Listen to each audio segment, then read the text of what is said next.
الحمدللہ رب العالمین نحمدہ ونصلی علی رسولہ الکریم اما بعد فاعوذ باللہ من الشیطان الرجیم بسم اللہ الرحمن الرحیم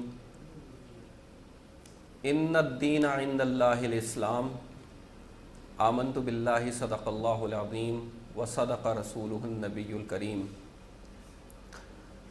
اللہ تعالیٰ کا بے پایا احسان کہ اس پاک ذات نے ہمیں علم سیکھنے اور سکھانے کی فکر عطا فرمائی۔ دعا گو ہوں بارگاہ ربوبیت میں کہ وہ پاک ذات ہمیں تمام عمر علم سیکھنے والا بنائے اور علم پر عمل کرنے والا بنائے۔ جیسا کہ آپ جانتے ہیں کہ ہم عقائد کے موضوع پر گفتگو کر رہے ہیں اور جو عقائد ہمیں اسلام نے دیے ہیں وہ سیکھنے کی کوشش کر رہے ہیں۔ پہلی کلاس میں ہم نے بنیادی عقائد کی بات کی تھی اور بنیادی عقائد کی بات کرتے ہوئے خلیفہ جو نائب ہوتے ہیں اللہ تعالیٰ کے، اللہ کے رسول صلی اللہ تعالیٰ علیہ وسلم کے، اس پر گفتگو کی تھی۔ آج کا ہمارا موضوع احسان ہے۔ احسان یہ ایک لفظ ہے لیکن بہت اہمیت کا حامل ہے اور اس لفظ کا تعلق عقائد سے بہت گہرا ہے، اسی لیے اس کو باقاعدہ موضوع کے طور پر رکھا گیا اور اس موضوع کا چناؤ حضرت جبرائیل علیہ السلام کی حدیث سے، جو حدیث جبریل علیہ السلام سے مشہور ہے، اس سے کیا گیا۔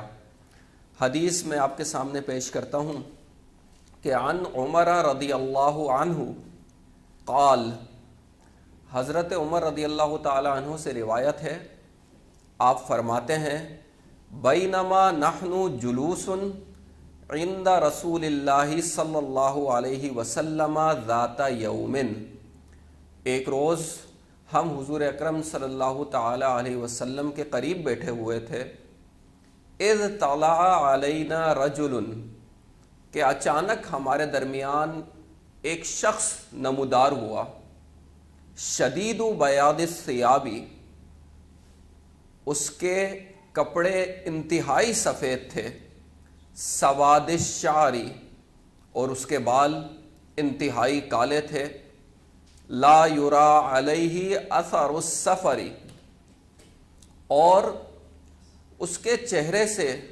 کوئی سفر کے اثرات بھی نظر نہیں آ رہے تھے، ولا یعرفہ منا احد، اور ہم میں سے اسے کوئی جانتا بھی نہیں تھا۔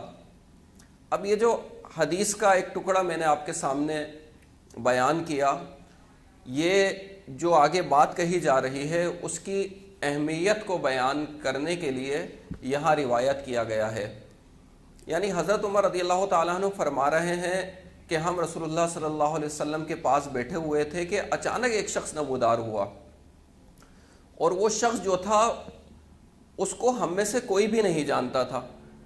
تو اگر اسے ہم میں سے کوئی نہیں جانتا تھا تو یقیناً وہ دور سے آیا ہوگا، تو اب وہ دور سے آیا ہے تو اس کے چہرے پہ سفر کے اثرات نظر آنے چاہیے، وہ تھکا ہوا نظر آنا چاہیے، ایسا محسوس ہونا چاہیے کہ وہ دور سے آیا ہے، لیکن ایسا بھی کوئی کچھ محسوس نہیں ہو رہا تھا، اس کے چہرے سے سفر کے اثرات بھی نظر نہیں آ رہے تھے، تو ہم میں سے کوئی جانتا بھی نہیں تھا۔ تو یہ ہمارے لیے، یعنی اس وقت صحابہ کرام رضوان اللہ علیہم اجمعین کے لیے ایک عجیب بات تھی کہ ایک شخص جسے ہم نہیں جانتے تو اس کا مطلب ہے وہ دور سے آیا ہوگا، لیکن وہ دور سے بھی، لیکن اس کے چہرے سے سفر کے اثرات نظر نہیں آ رہے، تو اس کا مطلب ہے وہ دور سے نہیں آیا، وہ قریب کا ہی ہے کوئی۔ تو آگے دیکھیں، حتی جلس الی النبی صلی اللہ علیہ وسلم، یہاں تک کہ وہ رسول کریم صلی اللہ تعالی علیہ وسلم کے قریب بیٹھ گیا۔ فَأَسْنَدَ رُكْبَتَيْهِ إِلَى رُكْبَتَيْهِ، اس نے اپنے زانوؤں کو حضور اکرم صلی اللہ علیہ وسلم کے زانوئے مبارک کے سے ملا دیا، وَوَضَعَ كَفَّيْهِ عَلَى فَخِذَيْهِ، اور اپنی ہتھیلیوں کو اپنے زانوؤں پر رکھ لیا، وقال، اور کہا، یا محمد، اے محمد صلی اللہ علیہ وسلم، اخبرنی عن الاسلام، مجھے اسلام کی خبر دیجئے، مجھے اسلام کے بارے میں آگاہ کیجئے، مجھے اسلام بتائیے، اسلام کیا ہے؟ حضور اکرم صلی اللہ علیہ وسلم نے فرمایا، فقال رسول اللہ صلی اللہ علیہ وسلم، تو حضور اکرم صلی اللہ علیہ وسلم نے فرمایا، الاسلام، اسلام یہ ہے، ان تشہد اللہ الہ الا اللہ، کہ تو گواہی دے کہ اللہ کے سوا کوئی معبود نہیں، وَأَنَّ، اور بے شک، محمد رسول اللہ، اور بے شک محمد اللہ کے رسول ہیں، وَتُقِيمَ الصَّلَاةَ، اور تو نماز قائم کرے، وَتُؤْتِ الزَّكَاةَ، اور تو زکوٰۃ ادا کرے، وَتَصُومَ رَمَضَانَ، اور تو رمضان کے روزے رکھے، وَتَحُجَّ الْبَيْتَ، اور تو حج کرے، ان استطاعت الیہ سبیلا، اگر تو حج کرنے کی استطاعت رکھتا ہے۔ تو حضور اکرم صلی اللہ تعالی علیہ وسلم نے اسلام سکھایا، جیسا کہ پہلے دن پہلی کلاس میں آپ کو عقائد بتا رہا تھا، بنیادی عقائد، تو اس میں نے ان تمام چیزوں کا ذکر بھی کیا تھا۔ یہ ہماری عبادات میں آتی ہیں جو ہم اللہ تعالیٰ کی عبادت کرتے ہیں۔ حضور اکرم صلی اللہ تعالیٰ علیہ وسلم نے فرمایا یہ اسلام ہے، اور اس کے بارے میں آپ بہت اچھی طرح جانتے ہیں۔ اس کی تفصیل میں جائیں تو بہت وقت لگ جائے گا، چونکہ ہمیں احسان اس لفظ کو مکمل طور پر بیان کرنا ہے، تو اس لیے چونکہ آپ جانتے ہیں کہ اللہ تعالیٰ کی گواہی دینا، محمد اللہ کے رسول ہیں، یہ ماننا سچے دل سے، زبان سے، دل سے، نماز ادا کرنا، زکوٰۃ دینا، روزے رکھنا، بیت اللہ کا حج کرنا، یہ تمام مسلمانوں کے لیے فرض عمل ہے جو مسلمانوں کو کرنے ہی کرنے ہیں۔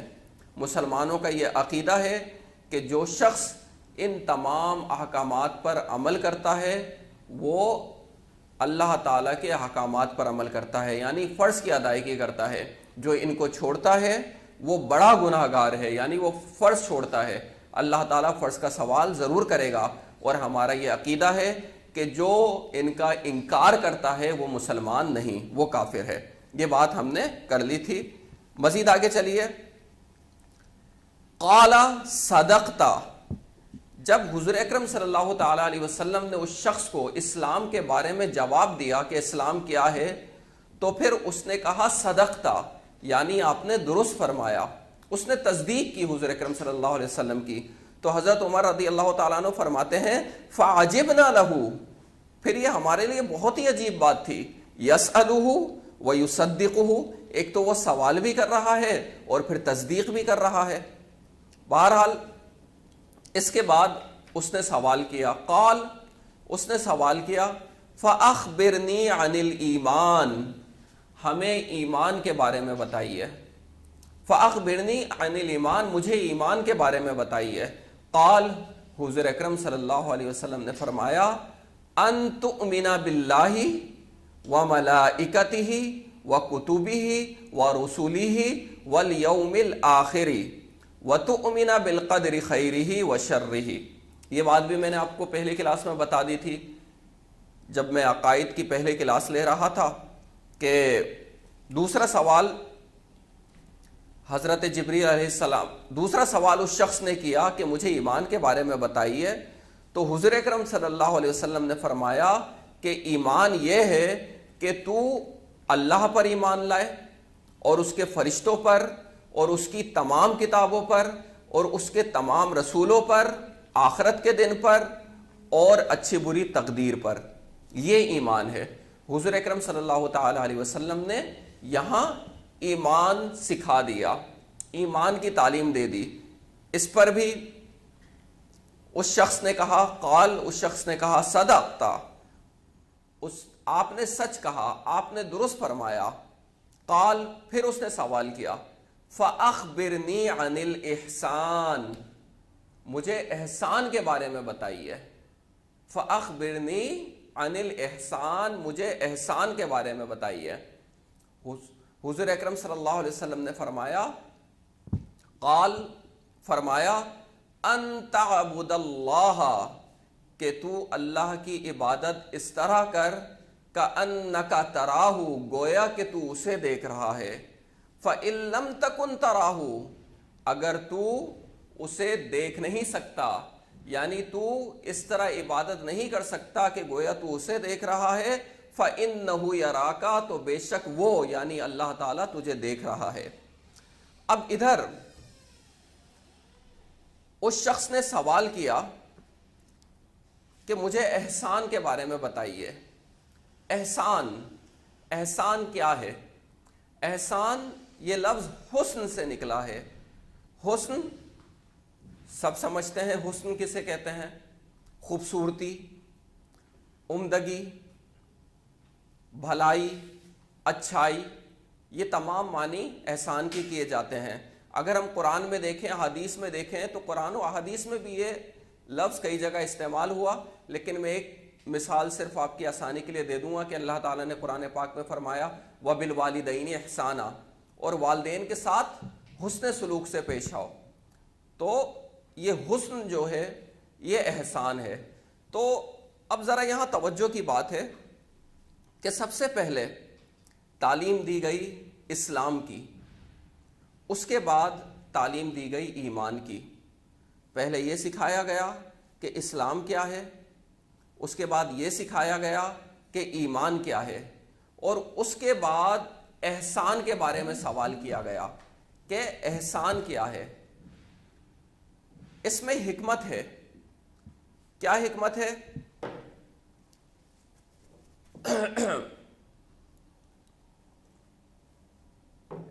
ذرا توجہ سے سنیے گا میری بات، بہت غور طلب بات ہے، اور میں چاہوں گا کہ جو موضوع آج میں آپ کے سامنے بیان کر رہا ہوں اس پر آپ کے سوالات بھی آئیں۔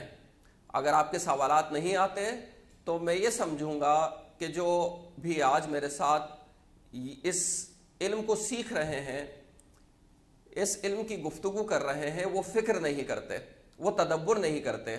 علم کے لیے فکر اور تدبر ضروری ہے، تو آپ ذرا توجہ سے سنیے گا، اپنی فکر کو بالکل اس علم پر جو ہم سیکھ رہے ہیں مرکوز کر دیجئے۔ میں نے کیا بات بتائی ابھی، میں ایک بار پھر دہرا دیتا ہوں۔ اس حدیث پاک میں سب سے پہلے بات ہوئی اسلام کی کہ اسلام کیا ہے، ہمیں اسلام سکھایا گیا۔ اس کے بعد ہوئی ایمان کی، ہمیں ایمان سکھایا گیا۔ پھر بات کی گئی احسان کی کہ احسان کیا ہے۔ تو میں نے آپ کو بتایا احسان کیا ہے۔ احسان حسن ہے، خوبی ہے۔ تو اس کو حضور اکرم صلی اللہ تعالی علیہ وسلم نے کیا فرمایا، کس طریقے سے ڈیفائن کیا، واضح کیا کہ ان تعبد اللہ، کہ تو اللہ کی عبادت کر۔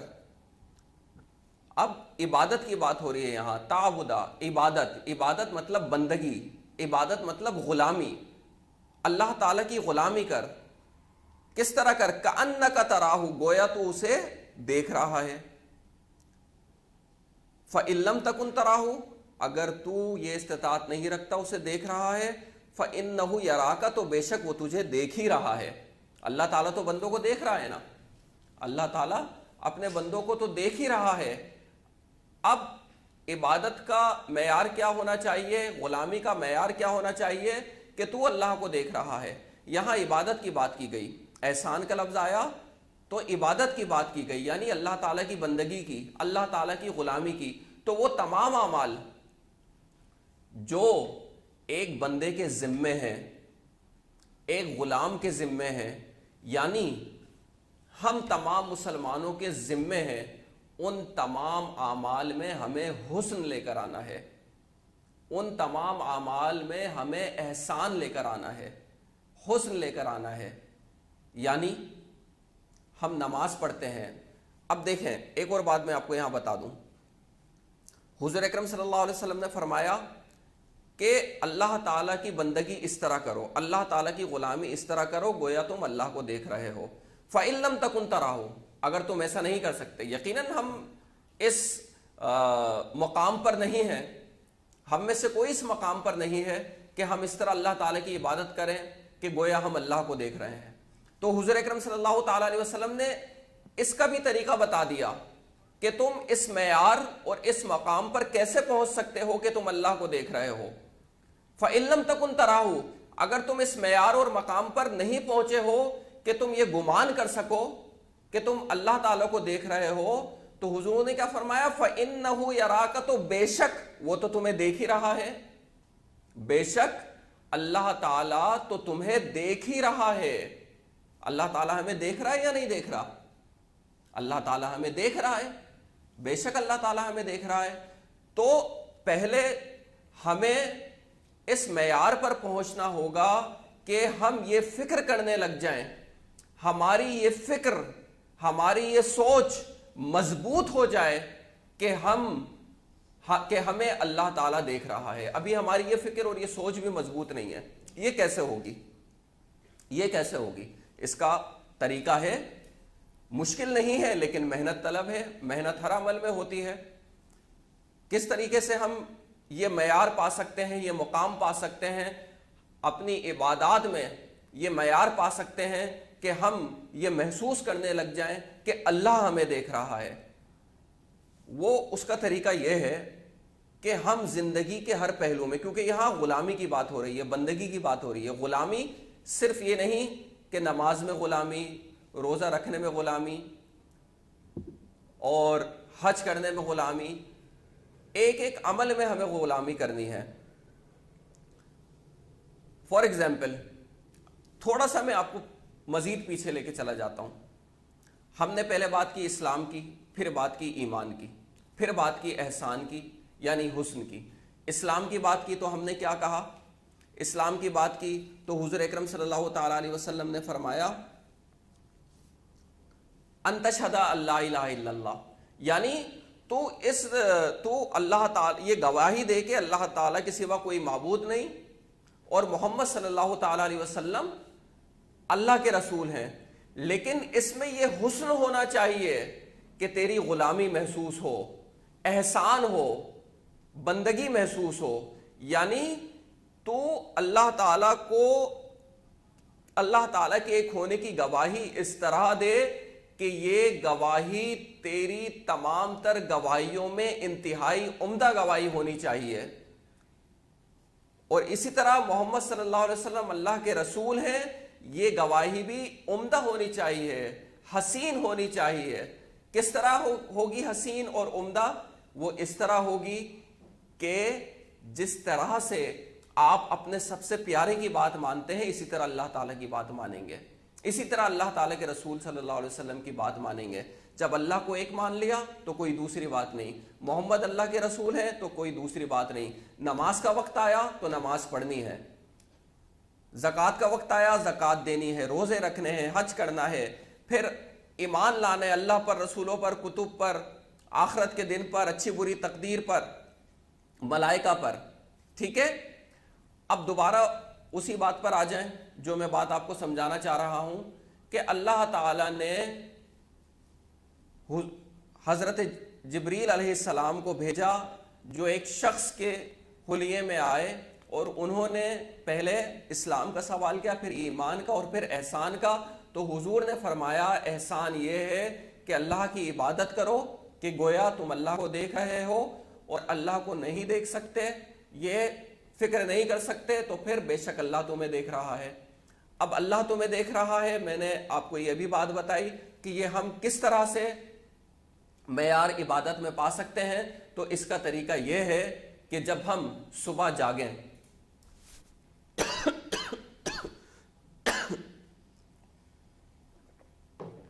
جب ہم صبح جاگیں تو ہم یہ فکر کریں، ہم یہ سوچیں کہ ہم اللہ کے حضور ہیں، اللہ ہمیں دیکھ رہا ہے. ہماری فکر، ہماری سوچ، ہماری توجہ اس طرف چلی جائے کہ ہم اللہ کے حضور ہیں. تو جب ہم جاگیں گے، جب جاگیں گے، اٹھ کر بیٹھیں گے تو اگر ہم اللہ کے حضور ہیں تو اللہ کے حضور کس طرح اٹھ کر بیٹھنا چاہیے؟ پھر ہم جب اپنے چہرے کو دھوئیں، پاکی حاصل کریں، جب ہم نماز کے لیے جائیں، فجر کی نماز ادا کریں، تو آپ محسوس کریں کہ ہم اللہ کے حضور ہیں، اللہ تعالی ہمیں دیکھ رہا ہے، ہم اللہ کے حضور ہیں، اللہ تعالی ہمیں دیکھ رہا ہے، اب ہم اللہ کے سامنے کس طرح نماز پڑھیں گے؟ پھر آپ نماز پڑھ کے گھر آئیں، جب آپ ناشتہ کریں تو آپ دیکھیں کہ میں اللہ کے حضور ہوں، اللہ مجھے دیکھ رہا ہے، اب اللہ کے سامنے میں کس قرینے سے ناشتہ کروں؟ اب آپ نے ناشتہ کر لیا، آپ تیار ہو رہے ہیں اپنے کام پر جانے کے لیے، اب آپ اللہ کے سامنے اپنے کام پر سفر میں جا رہے ہیں، اب آپ یہ محسوس کریں کہ اللہ تعالیٰ آپ کو دیکھ رہا ہے، آپ کو کس قرینے سے سفر کرنا چاہیے؟ اب آپ اپنے کام پر پہنچ گئے، آپ کام کر رہے ہیں، تو آپ کام کرتے ہوئے یہ سوچتے رہیں، یہ فکر کرتے رہیں، یہ توجہ میں رکھیں کہ اللہ آپ کو دیکھ رہا ہے، تو آپ یہ محسوس کرتے رہیں کہ اللہ آپ کو دیکھ رہا ہے، تو اب آپ یہ سوچیں گے کہ آپ کو کس قرینے سے کس ڈھنگ سے کام کرنا ہے۔ جب آپ ظہر کی نماز ادا کریں، جب آپ عصر کی نماز ادا کریں، جب آپ مغرب کی نماز ادا کریں، جب آپ عشاء کی نماز ادا کریں، آپ جو بھی نماز ادا کریں، ہر نماز میں جب آپ اللہ اکبر کہہ کر نیت باندھیں، آپ یہ فکر کریں کہ اللہ آپ کو دیکھ رہا ہے، اللہ آپ کو دیکھ رہا ہے، آپ اللہ کے حضور ہیں، آپ اللہ کے سامنے ہیں۔ اب اللہ کے سامنے ہوتے ہوئے آپ کیسے نماز ادا کریں گے؟ کیا نماز کا ڈھنگ ہونا چاہیے؟ کیا نماز کا طریقہ ہونا چاہیے؟ آپ کس طرح نماز ادا کریں گے؟ یہ آپ سوچیں، یہ فکر کریں۔ اسی طریقے سے جب آپ گفتگو کریں، جب آپ بات کریں، جیسے ہی آپ زبان سے بات نکالنے والے ہو، فوراً اپنی فکر، اپنی سوچ اس طرف لے کر جائیں کہ بے شک اللہ آپ کو دیکھ رہا ہے، آپ اللہ کے حضور ہیں، آپ اللہ کے سامنے گفتگو کرنے جا رہے ہیں، آپ کو کس طرح کی گفتگو کرنی چاہیے، اپنی گفتگو میں کیا باتیں کرنی چاہیے، آپ کو اپنی گفتگو میں کیا بولنا چاہیے، یہاں تک کہ زندگی کے ہر عمل میں، ملنے جلنے میں، کھانے پینے میں، اٹھنے بیٹھنے میں، چلنے پھرنے میں، کام کاج میں، دوستوں سے ملاقات میں، ہر عمل میں آپ نے یہی سوچنا ہے کہ اللہ آپ کو دیکھ رہا ہے، آپ اللہ کے سامنے ہیں، اب آپ کو کس طرح یہ تمام اعمال کرنے ہیں۔ اور اگر آپ سے کوئی برا عمل ہونے لگ جائے، اگر آپ سے کوئی گناہ سرزد ہونے لگ جائے، یا آپ کے ذہن میں یہ آئے کہ آپ سے گناہ سرزد ہو رہا ہے، یا آپ گناہ کرنے والے ہیں، یا یہ عمل صحیح نہیں ہے، تو فوراً یہ فکر ہو، فوراً یہ سوچ ہو کہ اللہ آپ کو دیکھ رہا ہے، آپ اللہ کے سامنے ہیں، آپ اللہ کے سامنے ہیں، تو آپ اللہ کے سامنے گناہ کرنے جا رہے ہیں، تو کیا آپ سے گناہ ہوگا؟ کیا آپ سے وہ برا عمل ہوگا؟ نہیں ہوگا، نہیں ہوگا۔ جب آپ کی فکر مضبوط ہو جائے گی، جب آپ کی فکر مضبوط ہو جائے گی کہ آپ اللہ کے حضور ہیں، آپ اللہ کے سامنے ہیں، اللہ تعالیٰ آپ کو دیکھ رہا ہے، تو آپ سے برا عمل تو ہوگا ہی نہیں، بلکہ جو نیک اعمال کر رہے ہوں گے، جو آپ کام کر رہے ہوں گے، جس طرح زندگی گزار رہے ہوں گے، اپنی زندگی کا ایک ایک لمحہ، ایک ایک پل، ایک ایک سانس گزار رہے ہوں گے، وہ اس قرینے سے گزر رہی ہوگی کہ آپ کی زندگی ایسے ہی ہو جائے گی جیسے اللہ کا کوئی دوست ہو۔ اللہ والے صوفی حضرات یہ کیوں سکھاتے ہیں؟ تصوف، صوفیت یہ کیا ہے؟ یہ اسی کا نام ہے۔ صوفیت یہ وہی راستہ ہے جو حضور اکرم صلی اللہ تعالی علیہ وسلم کی سیرت پر چلنا سکھاتا ہے۔ اللہ والے یہی چیز سکھاتے ہیں کہ بندے کی اللہ کے غلام کی ایسی تربیت کر دیں، ایسی تربیت کر دیں کہ وہ پہلے اسٹیج پر، پہلی سیڑھی پر کم از کم اس قابل ہو جائے کہ اس کی فکر اس نقطے پر مضبوط ہو جائے کہ اللہ اسے دیکھ رہا ہے۔ ہر وقت وہ یہی سوچے، جو عمل کر رہا وہ یہی سوچے کہ اللہ اس کو دیکھ رہا ہے۔ اور جب وہ اس درجے پر مضبوط ہو جائے گا تو جو احسان کا اصل درجہ ہے، جو اصل احسان ہے، اصل احسان کیا ہے؟ ان تعبد اللہ کأنک تراہ، تو اللہ کی عبادت اس طرح کر گویا وہ تجھے دیکھ رہا ہے۔ یہاں لفظ گویا ہے، اس کو نظر انداز نہیں کیجئے گا۔ فَإِنَّهُ يَرَاكَ، وہ تو بے شک دیکھ رہا ہے، لیکن بندے کے بارے میں جب بندہ اللہ کو دیکھ رہا ہے تو کیا بات ہوئی؟ گویا کأنکا تراہو، گویا تو اسے دیکھ رہا ہے، گویا تو اللہ کو دیکھ رہا ہے۔ ہم اللہ تعالیٰ کو دیکھ تو نہیں سکتے ہیں نا۔ اللہ تعالیٰ کو حضرت موسیٰ علیہ السلام کتنے برگزیدہ اللہ تعالیٰ کے نبی، انہوں نے خواہش کا اظہار کیا کہ اللہ میں تیرا دیدار کرنا چاہتا ہوں۔ اللہ تعالیٰ نے فرمایا کہ تو میرے دیدار کی تاب نہ لا سکے گا۔ موسیٰ اللہ تعالیٰ کے بہت برگزیدہ نبی، بہت پیارے محبوب نبی، انہوں نے عرض کی اللہ میں آپ کو دیکھنا چاہتا ہوں۔ تو حضرت موسیٰ علیہ السلام کے اصرار پر اللہ تعالیٰ نے ایک تجلی اپنی صرف کوہ طور پر ڈالی تو وہ سرما بن گیا، اور حضرت موسیٰ علیہ السلام وہ بے ہوش ہو گئے، اس کی تاب نہ لا سکے۔ تو ہم اللہ تعالیٰ کو دیکھ تو نہیں سکتے لیکن گویا، اس لیے اللہ نے حضور اکرم صلی اللہ علیہ وسلم نے فرمایا کہ اللہ کی عبادت اس طرح کر کہ گویا تو اسے دیکھ رہا ہے، یعنی یہ محسوس کر، جب تو یہ گواہی دے رہا ہے کہ اللہ ایک ہے، اس کے سوا کوئی عبادت کے لائق نہیں، محمد صلی اللہ علیہ وسلم اللہ کے رسول ہیں، تو یہ گواہی دیتے ہوئے محسوس کر کہ تو اللہ کو دیکھتے ہوئے یہ گواہی دے رہا ہے۔ گویا محسوس کر، تو محسوس کر۔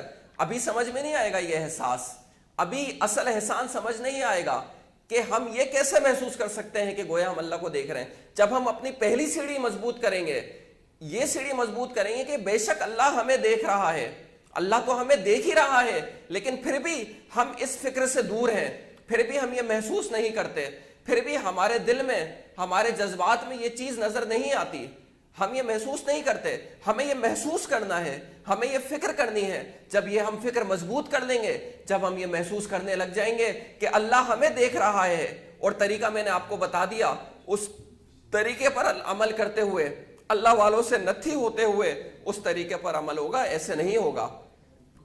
اللہ والے اس طریقے پر عمل کرنے کی تربیت دیتے ہیں، تو اس طریقے پر عمل کرتے ہوئے جب ہم اس مقام پر پہنچ جائیں گے کہ ہم ہر وقت یہ محسوس کرنے لگ جائیں گے، ہر لمحے، ہر گھڑی یہ محسوس کرنے لگ جائیں گے کہ بے شک اللہ ہمیں دیکھ رہا ہے، پھر آہستہ آہستہ یہ درجہ بھی آئے گا، ہمیں یہ محسوس کرنا ہوگا پھر اس کے بعد کہ گویا ہم اللہ تعالیٰ کو دیکھ رہے ہیں، گویا ہم اللہ تعالیٰ کو دیکھ رہے ہیں۔ ہمیں یہ سوچنا ہوگا، ہمیں یہ فکر کرنی ہوگی، چاہے نور کی صورت، چاہے احساس میں، چاہے فکر میں، چاہے خیال میں، ہمیں یہ گمان کرنا ہوگا کہ ہم اللہ تعالیٰ کو دیکھ رہے ہیں، اس کی گواہی دیتے ہوئے، نماز پڑھتے ہوئے، قرآن پڑھتے ہوئے، روزے رکھتے ہوئے۔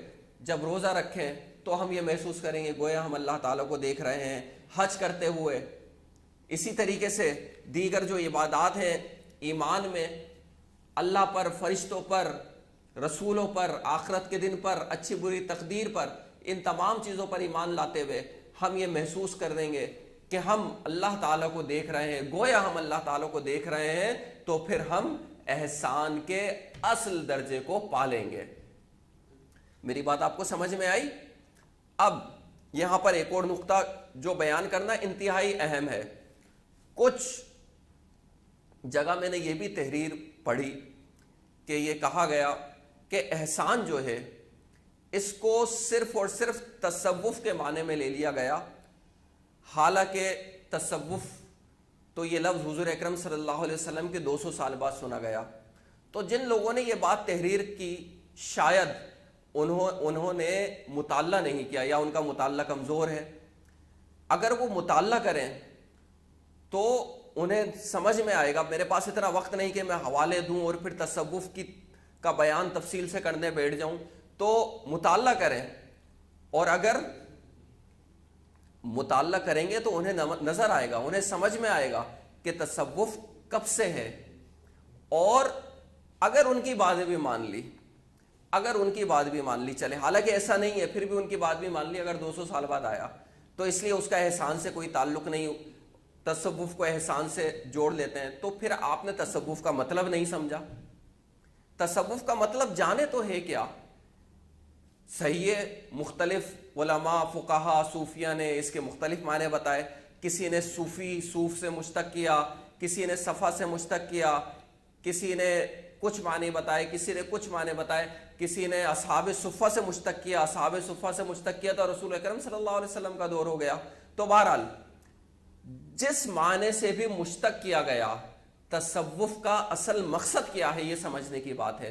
تصوف کا اصل مقصد، چونکہ تصوف میں تمام اہل اللہ ہیں، تمام اللہ تعالیٰ کے ولی، اللہ تعالیٰ کے برگزیدہ محبوب دوست ہیں، جو حضور اکرم صلی اللہ تعالیٰ علیہ وسلم کے نائبین ہیں۔ تو تصوف کا مقصد کیا ہے؟ تصوف کا مقصد سالکین کو، یعنی جو تصوف کی راہ پر چلنے آئے ہیں، ان کو شریعت مطہرہ کا پابند بنانا ہے، ان کو اسلام کے احکامات پر عمل کرانا ہے، ان کے ایمان کو مضبوط کرنا ہے، ان کو اللہ تعالیٰ کا محبوب بندہ بنانا ہے، ان کو حضور اکرم صلی اللہ تعالیٰ علیہ وسلم کا سچا عاشق بنانا ہے۔ سچا عاشق کیوں بولا میں نے؟ سچا عاشق وہ ہوتا ہے، عاشق تو بہت سارے ہیں، سچا عاشق وہ ہوتا ہے جو عمل کرنے والا ہوتا ہے حضور کی سیرت پر۔ اصل عشق کیا ہے؟ اطاعت۔ اصل عشق کیا ہے؟ عمل کرنا۔ اصل عشق کیا ہے؟ جیسا حکم دیا جائے ویسا کرنا، یہ ہے اصل عشق، یہ ہے سچا عشق۔ تو تصوف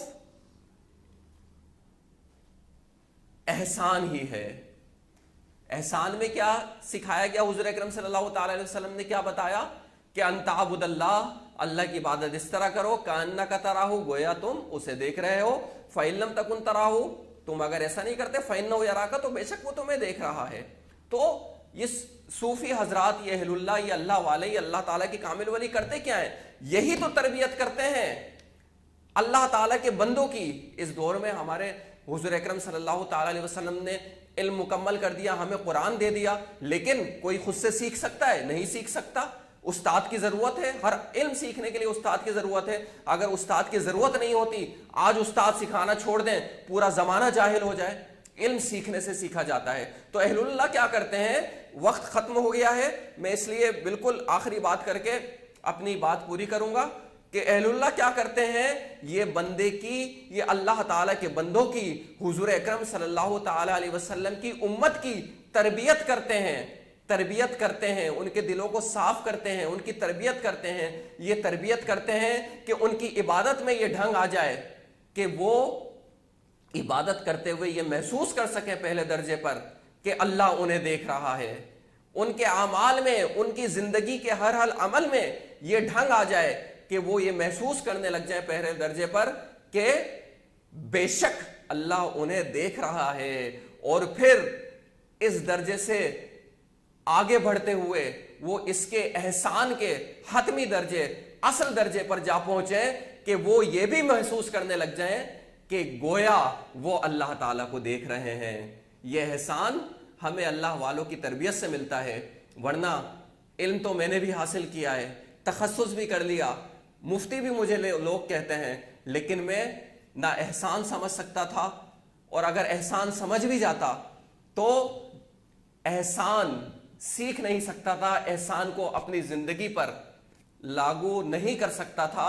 اسی طرح بہت سارے مفتیان کرام، فقہاء اعظام، علماء کرام، شیخ الحدیث، مفسرین قرآن، یہ اللہ والوں کی صحبت میں جایا کرتے ہیں۔ آپ تاریخ پڑھ لیں، تاریخ بھری پڑھی، اللہ والوں کی صحبت سے نتھی رہے ہر دور میں، اور ان سے سیکھا، اور ان سے سیکھا، اور ان سے سیکھ کر ان کی تربیت کے صدقے سے احسان کو اپنی زندگیوں میں لاگو کیا۔